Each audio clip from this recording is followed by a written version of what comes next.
فأعوذ بالله من الشيطان الرجيم ألا إن أولياء الله لا خوف عليهم ولا هم يحزنون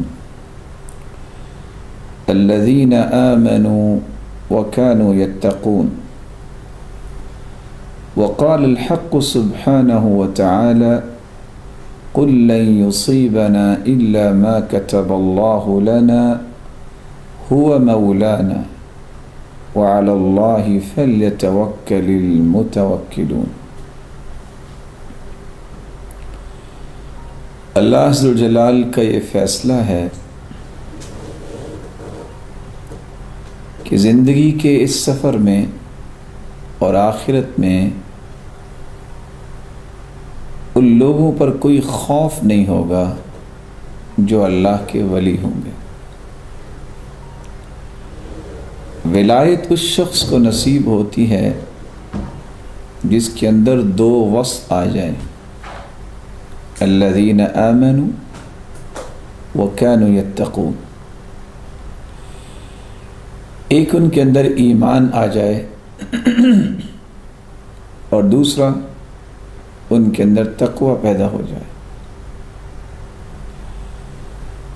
ایمان اس بات پر کہ اللہ کے سوا کوئی عبادت کے لائق نہیں، ان تؤمن باللہ، اللہ پر ایمان، وہی پوری کائنات کا مالک بھی ہے، خالق بھی ہے، رازق بھی ہے اور مدبر بھی ہے۔ کائنات میں صرف اسی کا ہی حکم نافذ ہوتا ہے، اس کے فیصلے کے بغیر کوئی کام نہیں ہو سکتا۔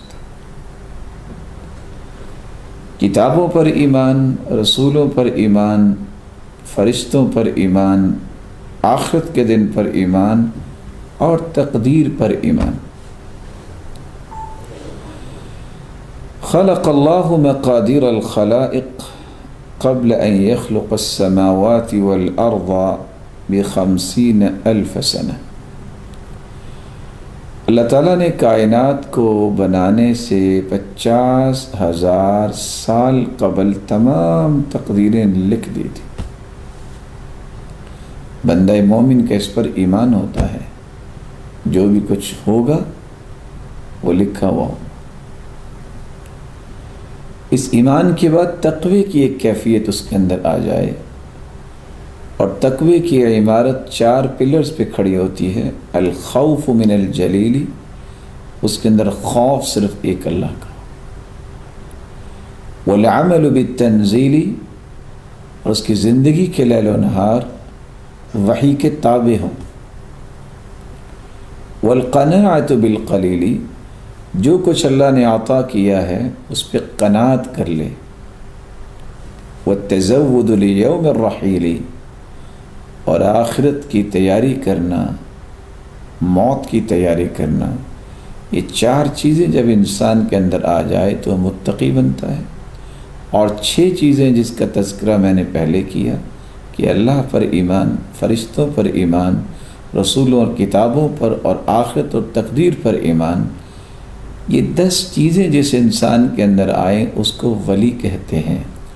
اور اللہ کے ولیوں پہ نہ دنیا میں کوئی خوف ہوتا ہے اور نہ آخرت میں کوئی خوف ہوگا۔